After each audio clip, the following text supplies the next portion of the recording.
Plato has a lot to say about perceptions of reality and ineffable experiences we cannot quite put into words, especially in the allegory of the cave in Book 7 of the Republic. The text is presented as a dialogue between Socrates and Glaucon, who is Plato's brother. Glaucon is not just a passive listener, but is actually a driving force in the dialogue. According to Plato, the unenlightened are essentially prisoners who are chained up in a cave. The cave has an opening leading to the sunny landscape outside. However, the prisoners are confined in such a way that they cannot turn their head. They face a wall perpetually. And since they cannot turn around, they take the wall for reality. They cannot see that the cave has an opening and that there is sunlight behind them. So all they can see are shadows being projected on the wall in front of them, as if they're watching a puppet show. These prisoners end up mistaking the shadows for reality. In our modern parlance, we might call this virtual reality. Now, there's always a twist. The twist, and arguably the most important part of Plato's allegory, is that eventually someone escapes the cave. The person who escapes to the outside feels their eyes hurt by the bright daylight. They take in the truth. Plato offers his theory of forms with F capitalized. This is also known as the theory of ideas. He posits that the physical world is actually not true enough reality, but a fleeting, imperfect shadow of an eternal realm containing perfect, unchanging, and abstract entities called forms or ideas. True knowledge is only found through reason, by grasping these perfect forms, which act as the template for all things. For example, a given tree, a specific tree, is merely a temporary manifestation of the idea of tree writ large. Trees in our world come and go, but the idea of the tree remains.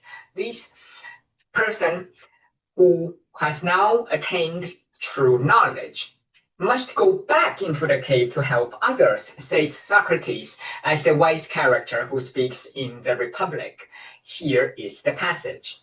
You must go down to live in the common dwelling place of the other citizens and grow accustomed to seeing in the dark. For when you are used to it, you will see infinitely better than the people there and know precisely what each image is and also what it is an image of, because you have seen the truth about good things. So the city will be awake and not dreaming like the majority of cities nowadays, governed by men who fight against one another over shadows. To enlighten others is no easy task. According to this allegory, the prisoners would ridicule the person who returns from the upward journey. His eyes have not readjusted to darkness yet. The prisoners would say his journey is not worth it. See, he has his eyes ruined. As a result, they might say, the prisoners may also try to kill this enlightened person. Perhaps it is hard to put their experience outside the cave into words. It is ineffable. Glaucon and Socrates, they weighed the pros and cons of these difficult choices. Plato's cave allegory raises the questions of individualistic versus collective responsibilities in civil society. Should one focus on personal betterment and liberty, or should one prioritize community care and mutual aid? Plato's allegory reminds me of a reverse allegory in the 2025 sci-fi comedy film Good Luck, Have Fun, Don't Die. The film's primary villain is a rogue artificial intelligence entity that takes over society by brainwashing adults and turning teenagers into zombie-like addicts of their cell phones. Characters take the simulation for reality. The AI manipulates and controls perceptual reality. One of its victims is Tim, a pizza delivery driver. He lives a technology-free life with his girlfriend, Ingrid, who is allergic to Wi-Fi and cell phones. Her electromagnetic sensitivity keeps her off the grid, so to speak, in an otherwise hyper-connected world. One day, Tim receives a mysterious package, at their door. He opens the package to find a virtual reality headset and proceeds to put it on against Ingrid's dissuasion. He quickly gets deeply immersed in the VR and begins to prefer the so-called perfect world over the chaotic reality. The simulated paradise keeps humans happy. No suffering, says Tim. So eventually, he chooses to live the good life in the simulation, abandoning Ingrid. When pressed by Ingrid, Tim says, I can't tell you how happy I am in there. Like Bottom, and like the enlightened former prisoner in Plato, except in a reverse allegory, Tim cannot find the words to express his experience in the parallel universe, since the participants in the simulation all greet each other with the line, good luck, have fun, don't die. The allegory is presented as a sort of a cult. Tim's choice highlights the allure of a comfortable lie, similar to how the prisoners in Plato reject advice from the person who escapes the cave. Interestingly, this, of course, is an upside-down allegory, because in this case, Tim would be gleefully joining those in the cave, which is a simulation. Plato's cave allegory raises the classic ontological question in philosophy about perception and reality. Is there reality beyond perception or even beyond representation? The shadows on the cave wall are representations of reality, but are they by default less real? Remember, literature is also a representation of reality, but its emotions can feel authentic. 18th century Irish philosopher George Berkeley offered a thought experiment. If a tree falls in the forest and no one is around to hear it, does it make a sound, or does it happen? To exist, simply to be, is to be perceived, according to his view.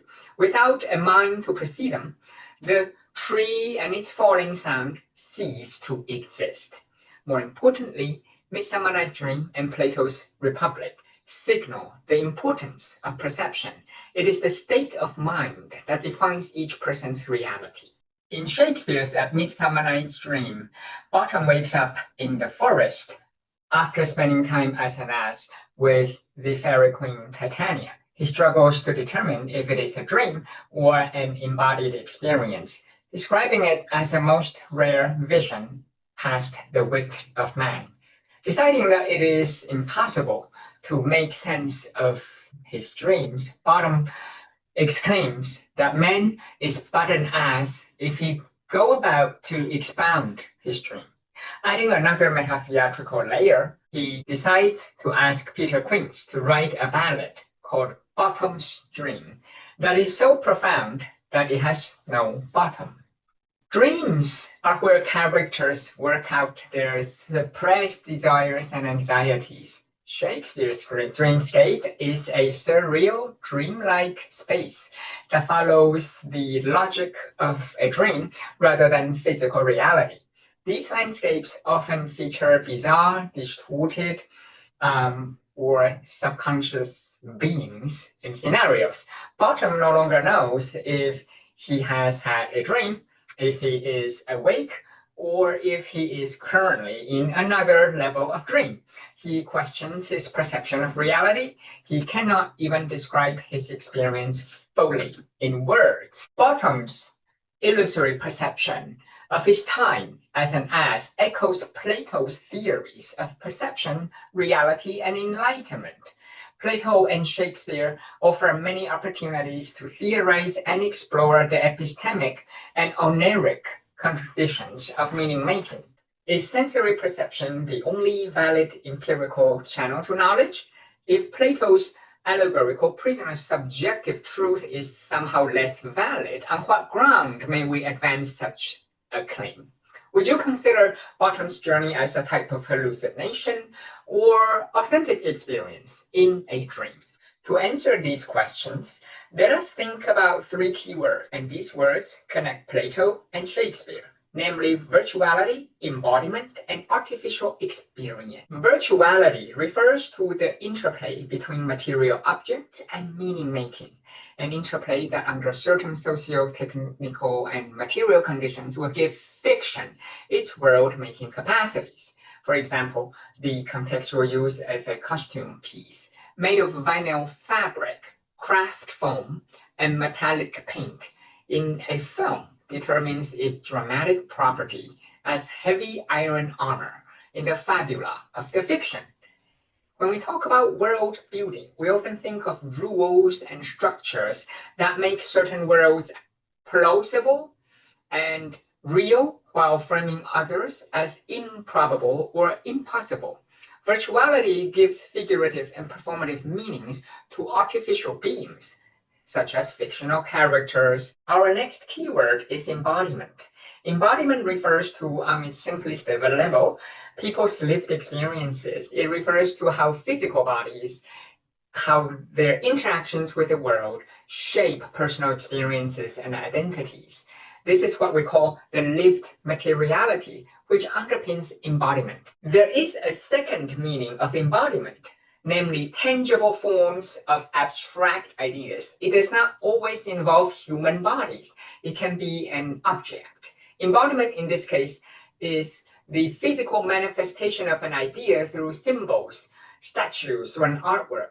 In F. Scott Fitzgerald's 1925 novel, The Great Gatsby, the small green light at the end of a dock embodies Gatsby's American dream and his nostalgia. Other examples include national flags, the Statue of Liberty, or the figure of the blindfolded Lady Justice holding the scales, the classic embodiment of the idea of objective law applicable to all. In some cases, no physical bodies are actually required.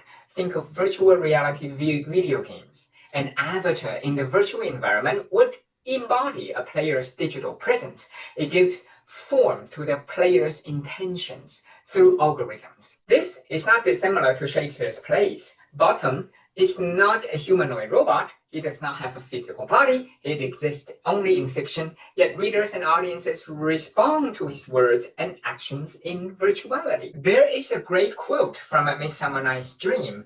Theseus explains that the poet's pen gives to every nothing a local habitation and a name. It is imagination that gives tangible forms to the abstract idea of the character bottom, or the idea of dreaming. Theseus says that as imagination bodies forth the forms of things unknown, the poet's pen turns them to shapes and gives to every nothing a local habitation and a name. Embodiment comes from imagination and willing suspension of disbelief. In the prologue to Henry V, the chorus asks the audiences to use their imaginary forces to overcome the limitations of the stage. The chorus concedes that this cockpit cannot hold the vasty fields of France, and the troops cannot cram within this wooden O the very caskets that did affright the air at Agincourt. The chorus urges the audiences to think, when we talk of horses, that you see them printing their proud hoofs in the receiving earth. Audiences are supposed to use their thoughts and imagination to deck the kings on stage and even time travel. With imagination, audiences can turn the accomplishment of many years into an hourglass. We have now arrived at our third keyword, artificial experience. Shakespeare's plays build fictional worlds through the craft of theater. The world-building capacity of imaginative literature fosters artificial experience. By artificial, I don't mean anything negative. In the Fairyland and in a dream state, both Bottom and Fairy Queen Titania have artificial experiences facilitated by a potion and by magic. Our encounter with Shakespeare is artificial. It is curated, but it's by no means contrived. Literature simulates social situations and emotional states that readers do not undergo in their real life. Literature is a laboratory of otherwise inaccessible experiences. It immerses readers in simulated scenarios in a controlled artificial environment. This artificial experience is not real in the sense of actually existing, but it can feel real and authentic. What exactly is the real? Now, first, by something being real, we could mean that the things are theoretically plausible, as in being realistic or realizable. Secondly, we might mean that they are mimetic reproduction of the material world, in which case they can be realist. When we read Shakespeare, when we hear bottom stories, we're engaging with invented tales.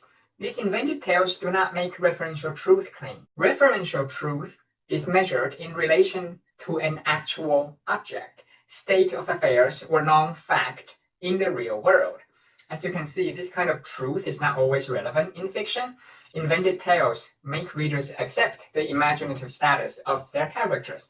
In this type of artificial experience, the reader does not question the story's referential truth, but rather make judgments about its believability. The baseline is we already know none of it is real in the sense of existing in our physical world. We don't ask, does bottom really exist? Of course, it does not exist in our world. The point is instead that we know there's no such person with a donkey's head in the real world, but the fictional situation is entertaining, or the philosophical question is useful enough for our thought experiment. Now, a few more questions for you. Would you say that experiences in a dream are less real than embodied experience when we are awake? Please write down your thoughts. We shall return to all of these questions during Q&A.